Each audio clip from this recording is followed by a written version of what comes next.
What's up, Chingus? It's your girl Kathleen, aka Cassidy, aka Sorin, and we are back with another episode of Sorin's Soapbox.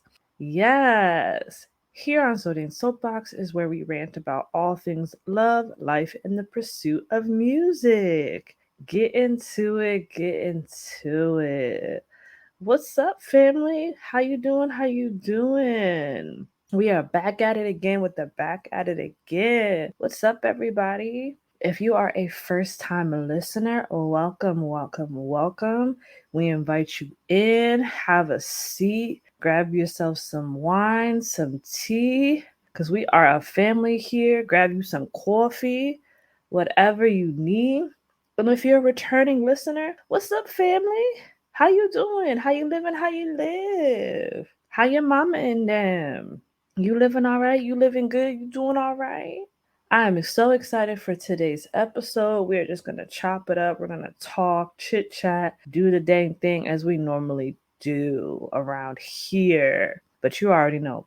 Before we even get started and get into the meat and bones of the thing, please, please, please follow your girl on all social media platforms. That's Facebook, Instagram, and Twitter. My handle is Shameless Listo on all platforms. That's ShamelessLiszto. I'm just again happy and excited to be here with y'all. So we definitely gonna be talking about a couple of things today. I don't have no real particular topic. I just want to chop it up with y'all and talk to y'all, and wherever this conversation goes is where it goes. Okay.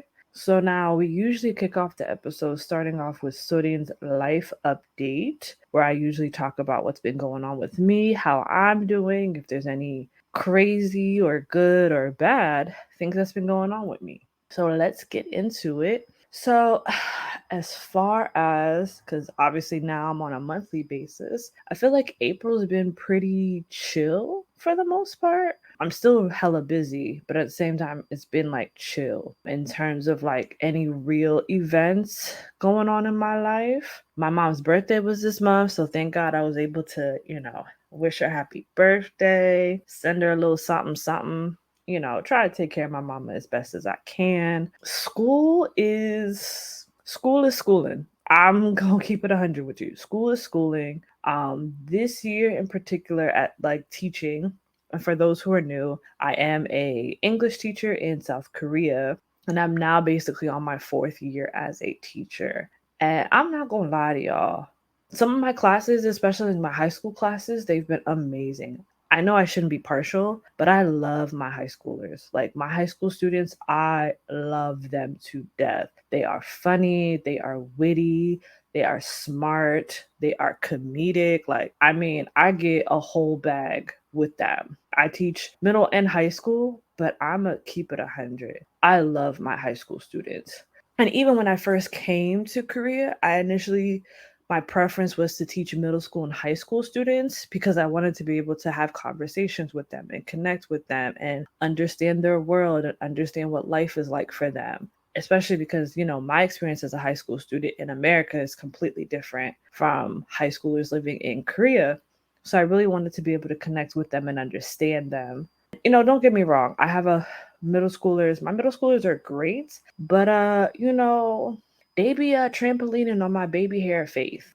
They be trampolining on my baby hair of faith and my baby hair of patience. Cause I've been doing this for 4 years. And in the 4 years that I've done this, I've never had to yell at my kids, never had to yell at my students because they already know, like, I create balance in the classroom. I'm very serious. I take things, seriously when it comes to their learning, but I also balance it with fun.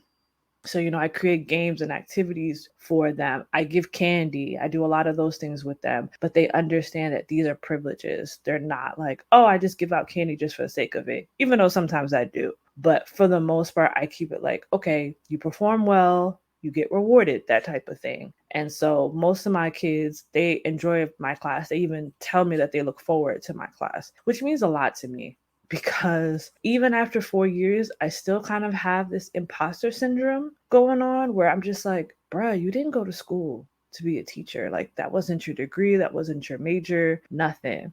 And to stand in front of these kids and create lessons and activities to get them to engage in English, especially when the reality is a lot of these kids may never use English after they walk out of the classroom. Kind of like in America, we learn Spanish, we learn French, we learn whatever language. A lot of the times we don't actually use them on a day-to-day basis.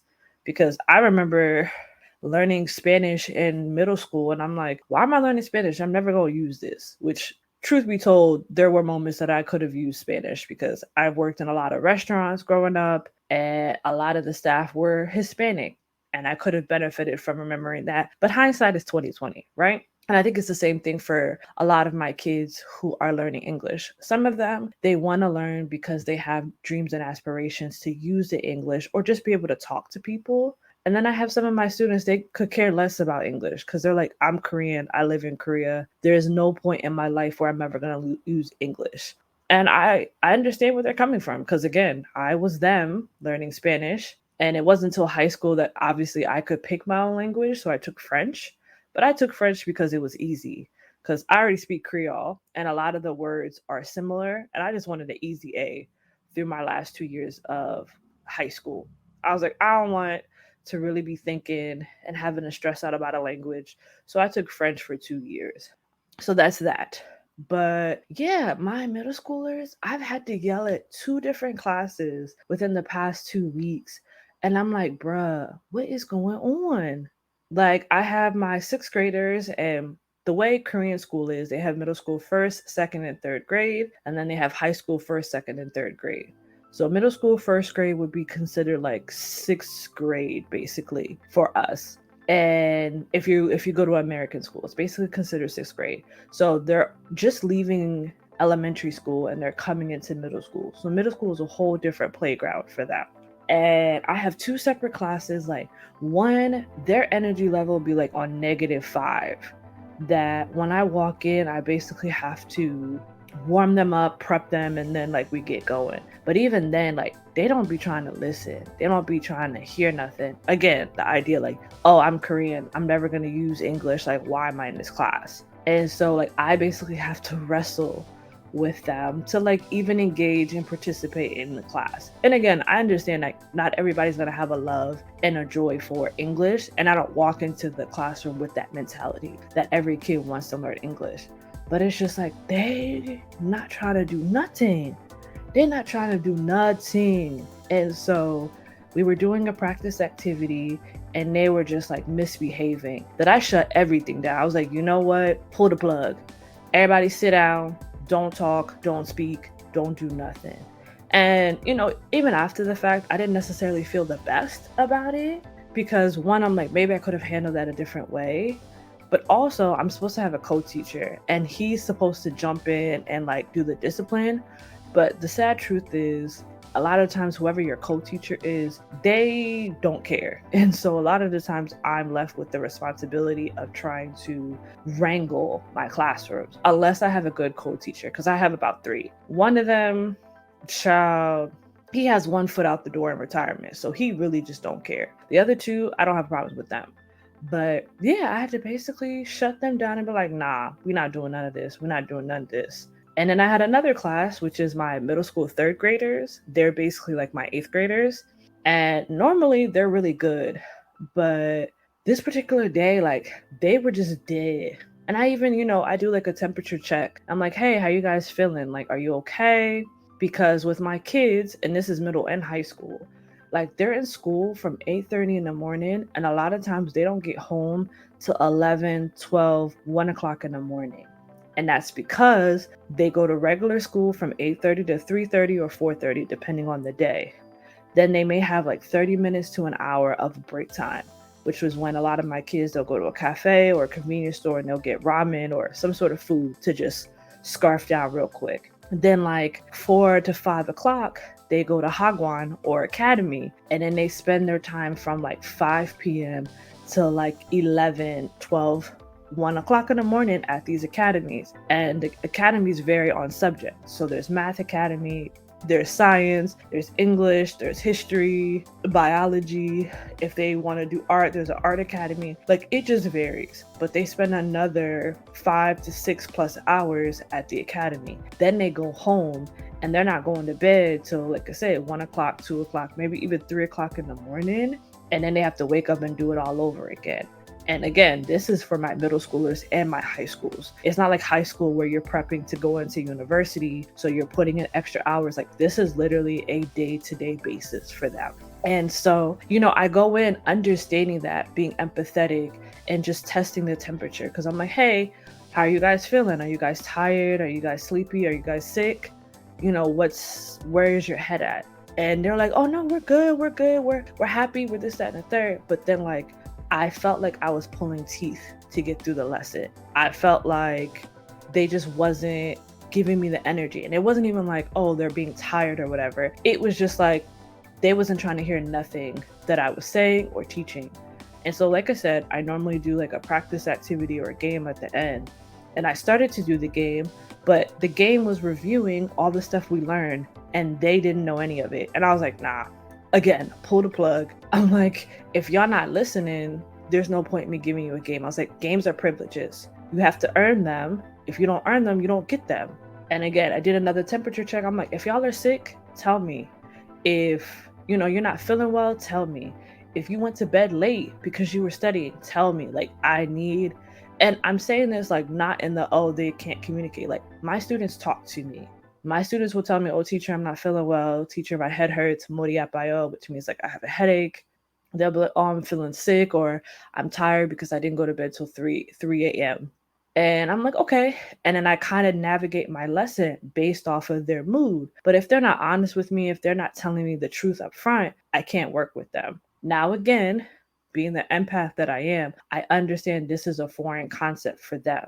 Having someone actually care about how they're feeling and their mood. Because usually teachers just go in, teach the lesson, do whatever they do, and then they walk out. Me, I start noticing their behaviors, and that's when I'm like, okay, maybe we'll just do this activity instead of like a very high energy exercise or activity, because if I try to get them to do something that has high energy, I'm just setting myself up for failure. But yeah, I had to basically like check them and be like, yo, like if something's going on, if you're tired, if you're not feeling well, like tell me. But like, don't have me coming in here feeling like I'm talking to myself, talking to the wall, and it's like pulling teeth to get y'all to engage. Because if that's the case, class can be completely different. The whole atmosphere of my classrooms can change completely different if this is the vibe y'all gonna give me. So I'm like, so what's up? Like, what do you want?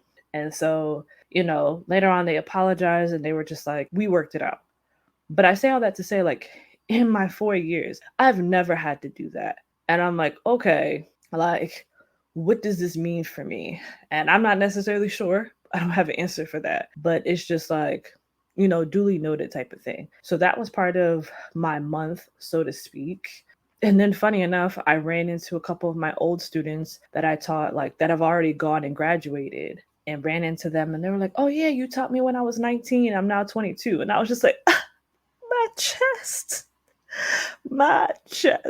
Why would you do that? Why would you tell me I taught you when you were 19 and now you're 22? Because now I got to look at myself and look at my age and be like, dang, girl, you've been doing this for this long?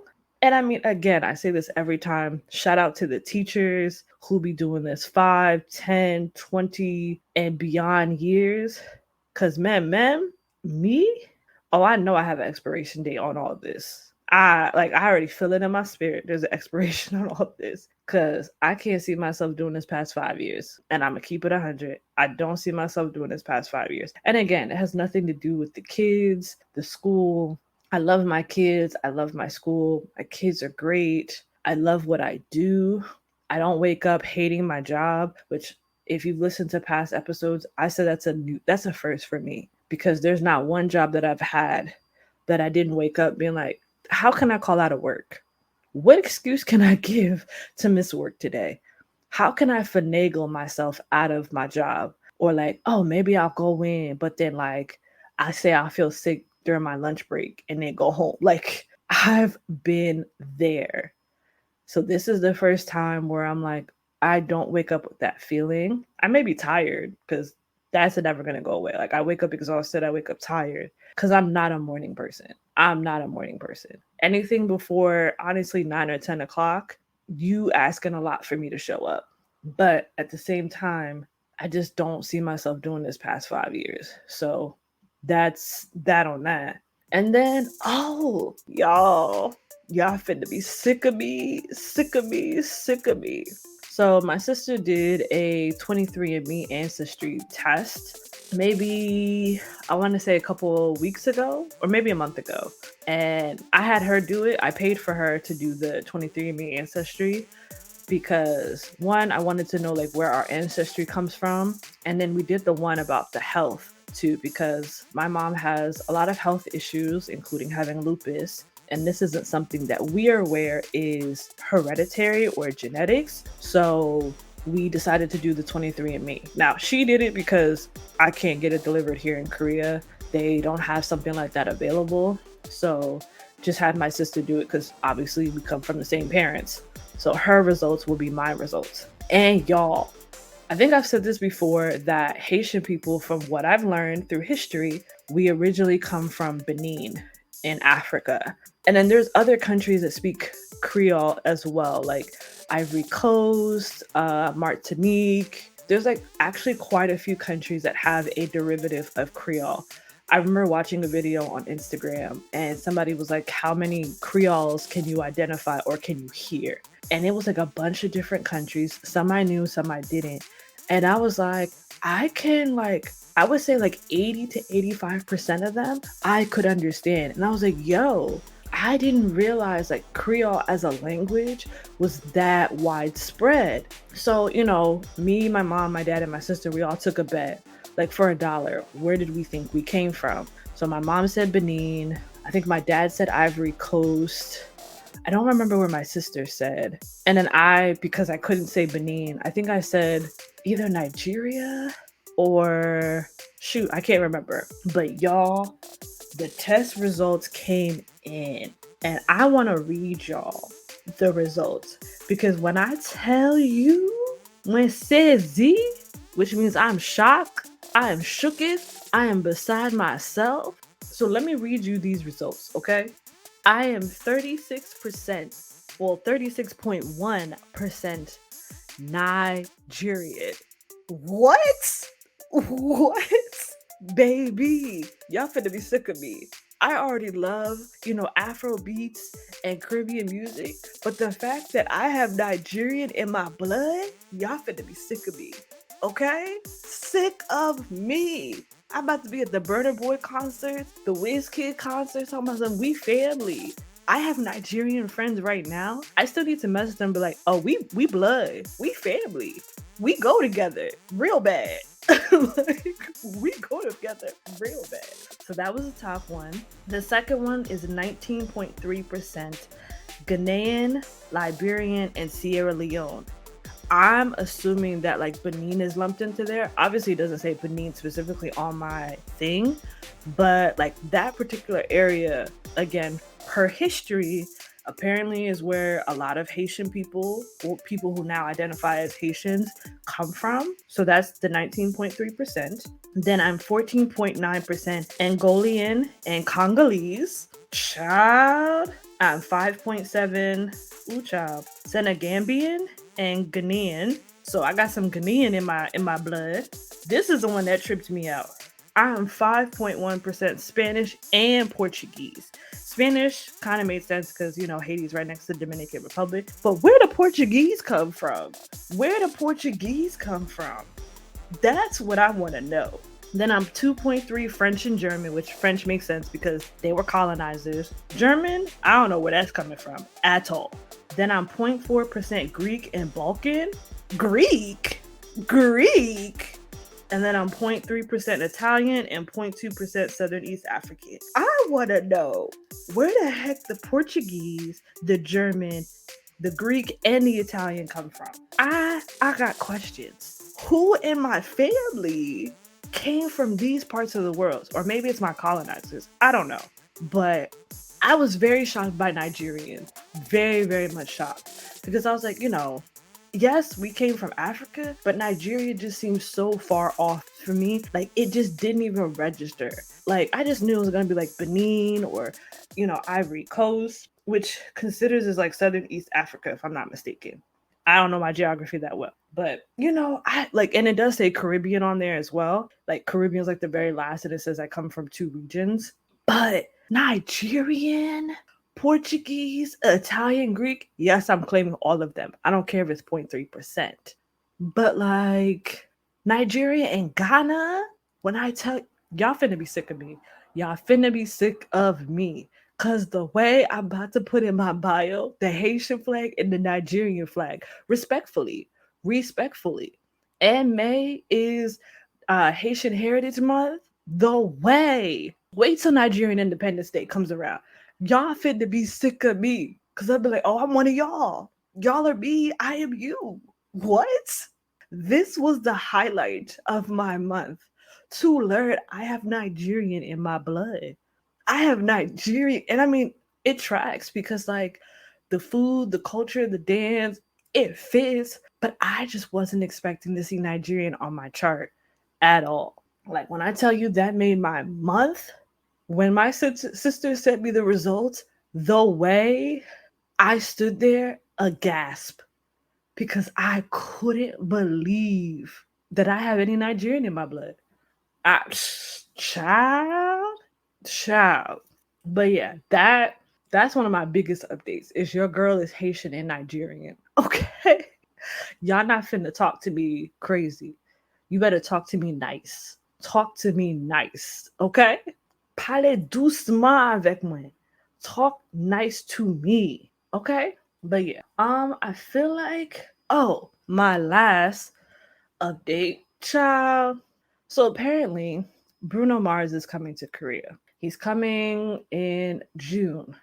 I was like, oh, I gotta go because I think like it's Hyundai. Hyundai throws these concerts because I believe last year Billie Eilish came. I don't care for Billie Eilish. She got some good songs, but not enough for me to be going to see her in concert. But they talking about Bruno coming to Korea. So I'm like, oh, bet. It's a wrap. I want to see him in concert. Do you know the tickets were sold out in the first 5 minutes that I'd never even had a chance? First of all, I went into the website and it was like, oh, there's like 35,000 people ahead of you. I said, oh, child, I'm never getting these tickets. But then I realized it was a pre-sale tickets, which was only for people who were Hyundai card holders, not us regular folks. So I was like, okay, I'll come back on Friday because it opened up Thursday for pre-sale, and then Friday was the actual general sales. So I go on Friday again with hope in my little heart. I get on there and it was like, oh, there's 25,000 people ahead of you. And even though it said 25, like the numbers were moving pretty quickly. So I'm like, okay, maybe I got a chance. Child, the way there were no seats in this arena, not even in the nosebleed section, which I was willing to take. I was willing to be in the nosebleed section just to hear Bruno. There was not near one seat in that arena. From the front to the back, side to side, nothing. You hear me? And I was going through every section, combing through every section. And I was going to treat a friend of mine to go. And she's like, well, the only way we're going to buy tickets is probably through the black market. And I literally, without any hesitation, was like, nah, I ain't doing all that. Me, I'm not pressed for nobody. Like, I ain't nobody. Like, even I want to see Janet Jackson real bad. But if this was a Janet Jackson, I just would have been like, oh, this the Lord telling me I'm not supposed to go. Like, this the Lord telling me not to go. Don't waste your money, daughter, because you're not supposed to go.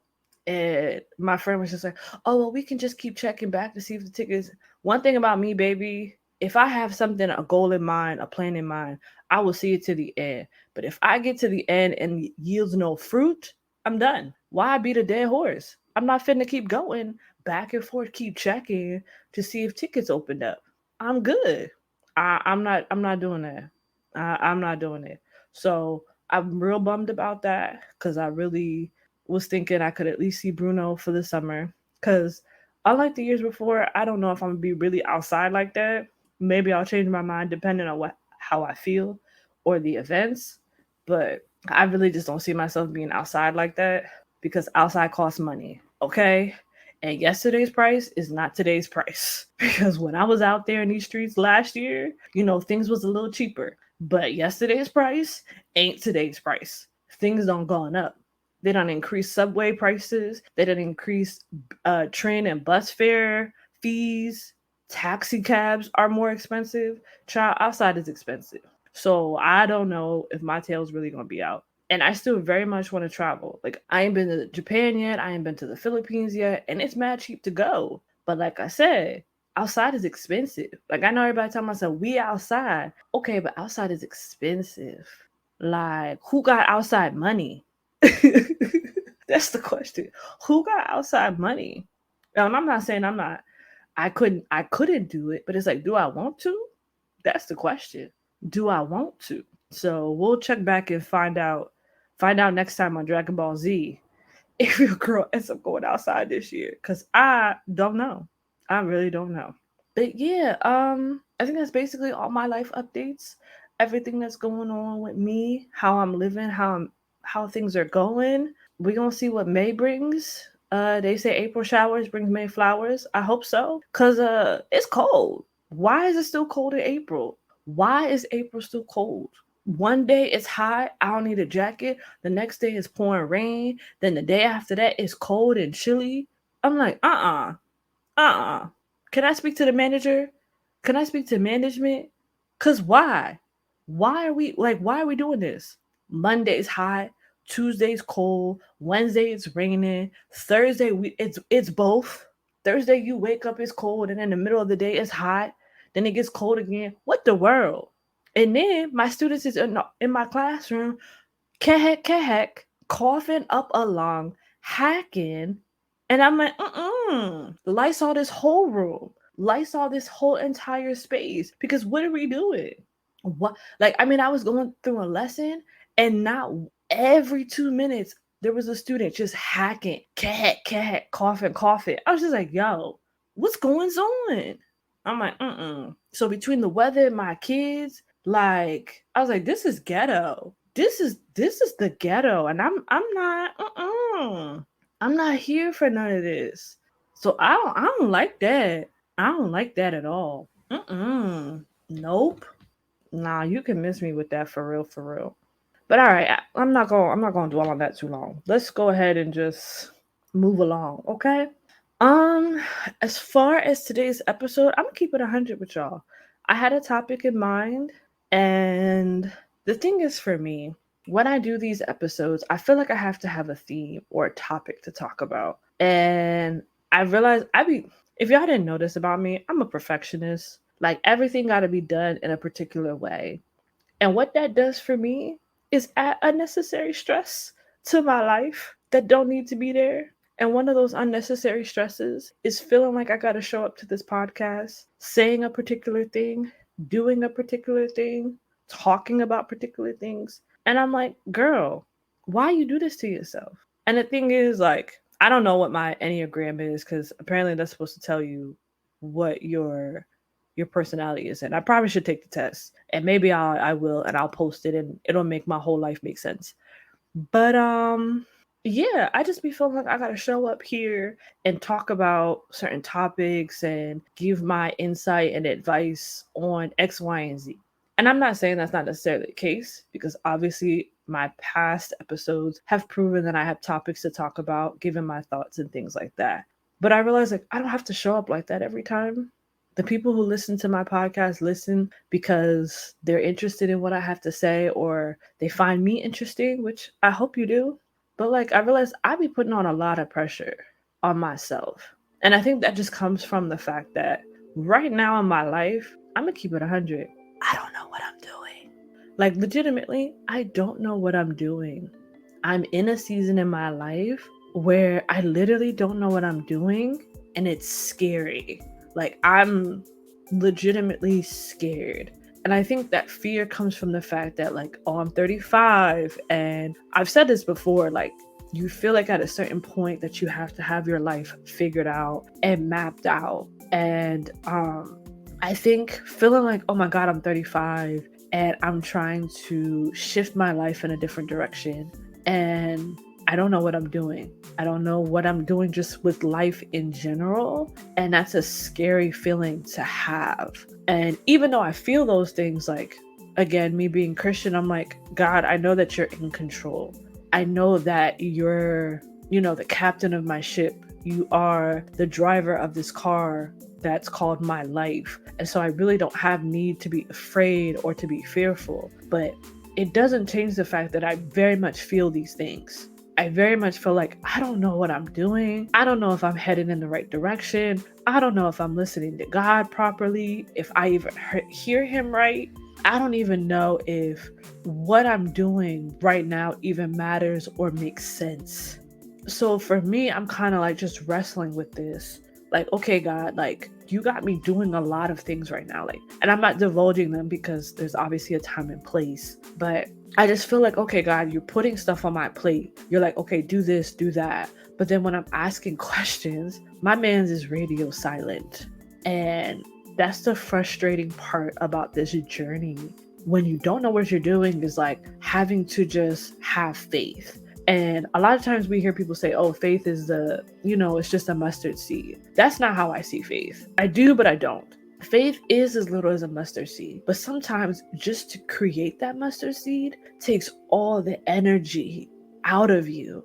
It takes everything in your entire body and your entire being to create that mustard seed. But also for me, I see like having faith and stepping out on faith is literally like, imagine you're upstairs in your room.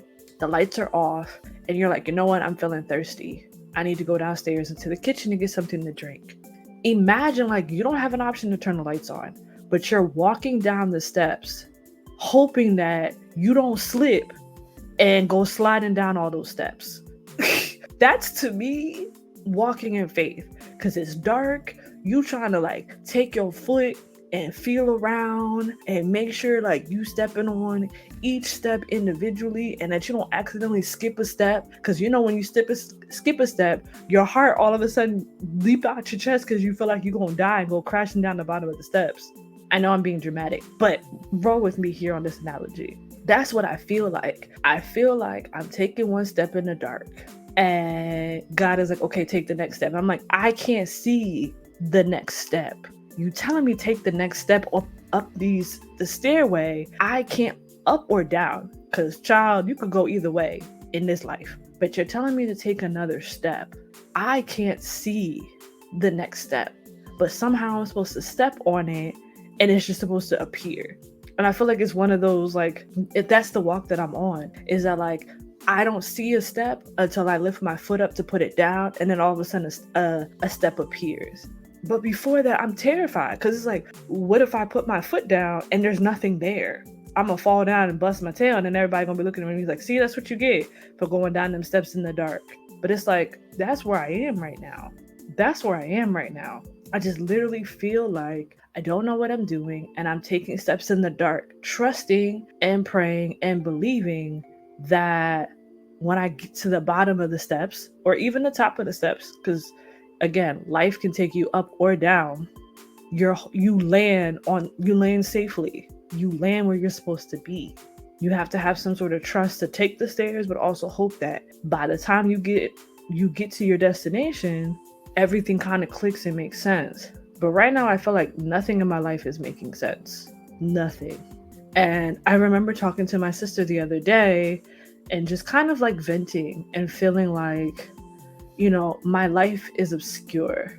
I remember telling her, like, I feel like my life is like hella obscure, because it's like, I came to Korea and I just expected my life to look a certain way and, imagine doing certain things of that nature.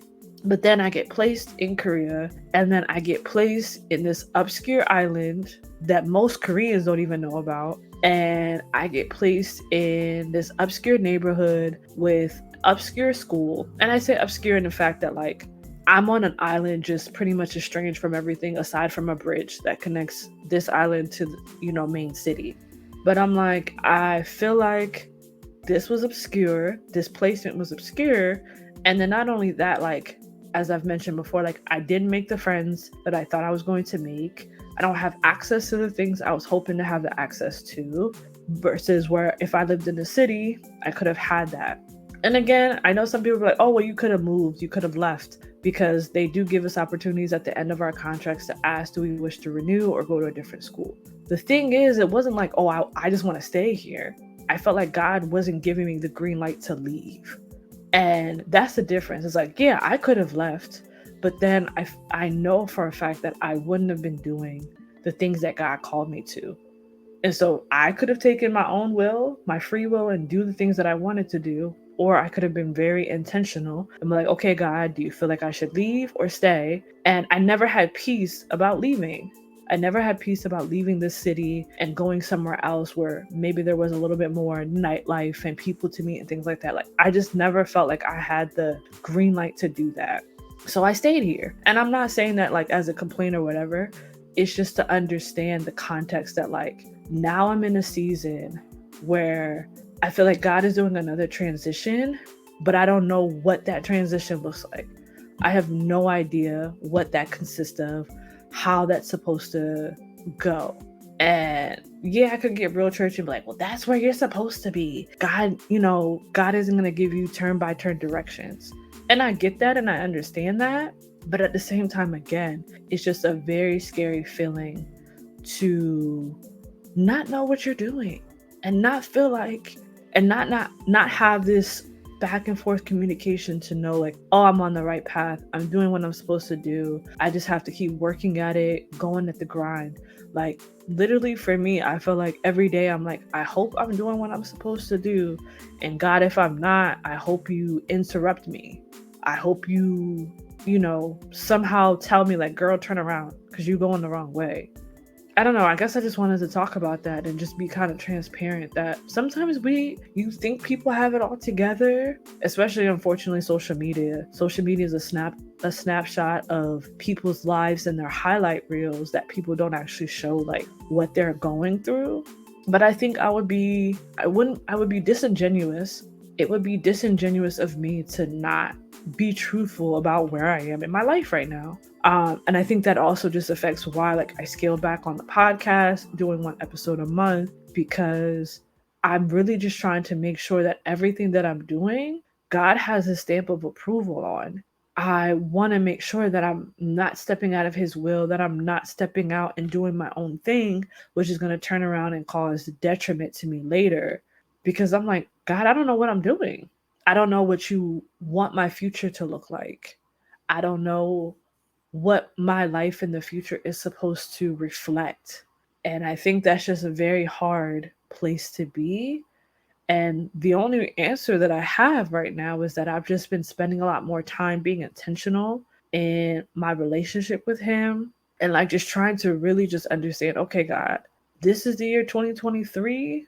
I don't want it to look like 2022. But I know that in order for it to not look like 2022, I have to fully surrender, submit, and obey. Like, I feel like those are the 3 things that I just keep hearing in my spirit consistently, is that I need to surrender, submit, and obey. That's very uncomfortable because that requires me to take my hands off of a lot of things. And again, I told y'all, I'm a perfectionist, I'm a planner. I don't know my Enneagram, so maybe that will help me. But I know for a fact that like I'm a hands-on person. So the idea of being a passenger princess or recognizing that in a relationship between me and God, that I'm the child and he's the adult and that he knows what's best for me is not an easy pill to swallow, especially when you're not, like I said, you're not getting that confirmation, you're not getting that feedback to know like, yes, you're on the right path. Yes, you're doing what you're supposed to, et cetera, et cetera. Because I know for me, I can't speak for others, but I know for me, God does speak to me. It's not this loud, audible, booming voice that people try to portray God to be, but it's more like a whisper. And what I've just been learning in my quiet time is that like if I have too much noise around me, I can't hear the whispers. I can't hear his whispers to understand and know, okay, I'm doing what I'm supposed to do. I'm on the right path. I'm heading down the right direction. I'm doing what I'm supposed to do. And I think for me, I need to figure out how to cut out the noise so that I can hear him a little better. And maybe that'll, I won't say maybe, that'll definitely ease my discomfort and my fear.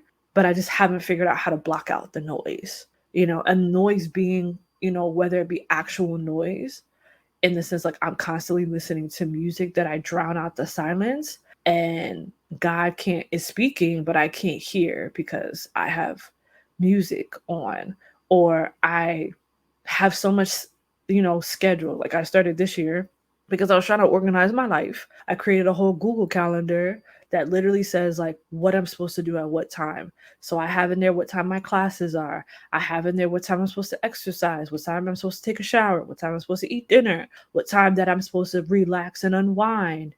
And my whole entire day is basically outlined. And while it does keep me accountable and keep me in line, because what'll happen for me is I'll come home, sit on my bed, and next thing I know, 3 hours done passed by, and I didn't do nothing besides probably scrolling on my phone. And so time escapes me. So I've used this to kind of keep me on track and keep me on schedule. But I feel like it's also to my detriment because it's so busy and so noisy with my schedule that I don't allow time for him to interrupt my schedule and to just talk to me and be like, hey, we need to have a talk. We need to chat. These are the things that I want you to do. And so, yeah, I mean, I don't have no big topic to talk about, but that's just kind of where I'm at right now. Is just trying to figure out my life and where I'm supposed to be heading, like the direction that God has for me, how I'm supposed to go about it, and how I'm supposed to prepare for it. Because I do know that there are promises for me, but I have doubts. And I've, been very transparent about that when I talk to God, because I don't be doing this Our Father who art in heaven. I just be like, God, let me talk to you for a second. That's literally how I talk to God. That's my prayer. I don't do the whole Our Father who art in heaven. I'm just like, God, can we have a conversation? Because I'm not feeling you right now. I'm not feeling you. I feel like you done left me, in the shadow of death, where it says you're supposed to lead me. I don't feel like I'm being led. I feel like I'm stuck in the shadow of death. And we need to have a conversation. So I think just right now, like that's the season where I am, where I just need to hear God and trust him and just be solidified in the direction that I am. And I know even then, like, God is like, I don't have to give you nothing. All you're supposed to do is trust me. And so it's this inner turmoil that it's like, okay, God, can you just tell me that I'm in the right place? But then also understanding, like, in his sovereignty, he doesn't have to. But I think in his fatherly love, he does, because that's what, a parent does to a child, is that they give you guidance, they give you direction because they want to affirm you. And I feel like that's just kind of where I am. I really don't have any other way to describe it, but just like that's the season that I'm in, is that I'm unsure about where the direction of my life is. I know it'll be for my good. I know it'll be for a bigger purpose. I know it'll be to use my life as an example that if God can use me, he can use anybody. But I think in the interim, in the process, it's just a very unsettling and scary feeling. And I have to learn how to, I guess, do it scared. I think that's just where this all kind of comes together, is that even though I don't know what I'm doing, I don't know where I'm going, and I'm fearful, I think the conclusion is just that I have to do it scared. I have to do it afraid, and just trust that every time I put my foot down, a step will be there. And he will not let my foot slip because he's walking with me and he's holding my hand. And I just have to get my mind, heart, and spirit aligned to understand that. Because a lot of times I just be in my head thinking like, okay, well, what am I going to do about this? What if this happens? Then what am I going to do? And he's just like, why are you stressing about that? I got it. I got this. I got you. And I think I just needed to talk about it out loud to come to that conclusion that I just need to do it scared. No matter how things turn out, I know that it'll be for my good and not for my harm. So yeah, I think what just makes this harder is that when you do this alone, especially like in the physical sense, like you don't have people that you can commune with and you can just talk about the feelings that you have, because y'all already know most of my friends are overseas, but even then, like, I don't talk to them on a consistent basis. Most of my friends are overseas, and because of the time difference and life just again be life in, it just makes it difficult to really have somebody to kind of bounce ideas off of and be like, hey, this is what I'm thinking, this is how I'm feeling, what are your thoughts? Because when you're alone, you end up being your own echo chamber. And I think that's just where I struggle, is trying to not be my own echo chamber and not allow my mind to create things that aren't real.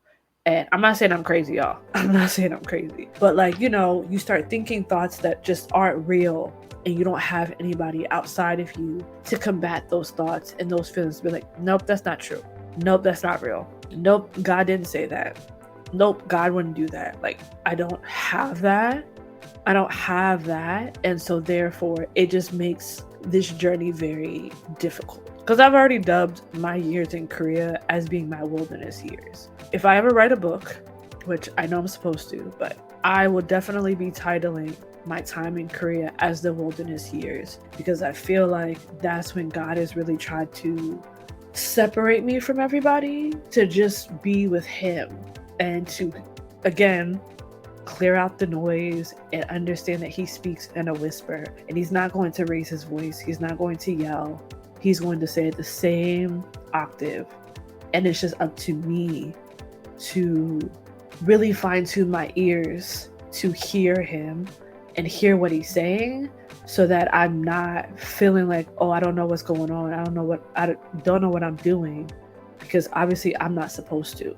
He's supposed to know, and I'm supposed to be the passenger princess and just trust that because He's got the GPS, He's going to take me to the destination I'm supposed to be. So that's what I've just come to the conclusion, is that I'm in my wilderness years, and these are the things that I'm supposed to learn and take out from this so I can pass the test. But all right, I'm about to wrap up this episode because I was not trying to be that transparent and vulnerable. But as my Uncle Tim Ross says, vulnerability is my superpower. And that is what I'm going to take out of this, is that sometimes you being vulnerable can touch other people and help other people. And so I just hope that me being vulnerable somehow, some way helped other people. Otherwise, it just was good for me. I try not to use this mic as a therapy session because, child, too many people get on a mic, a hot mic, and they just be spewing foolishness and this, that, and a third. And it's like, you just need a therapist. You don't need a podcast.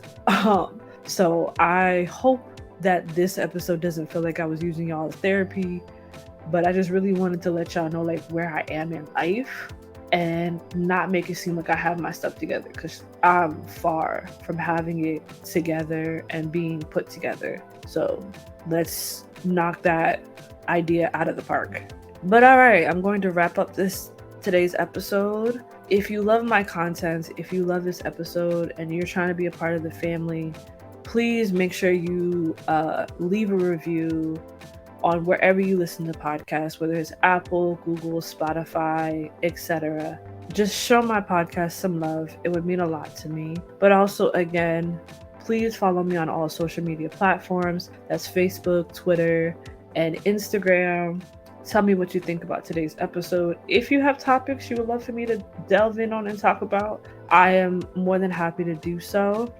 Because like I said, for me, I feel like a lot of these would just be me talking off the dome, which isn't necessarily a bad thing, but I'm all for talking about specific topics as well.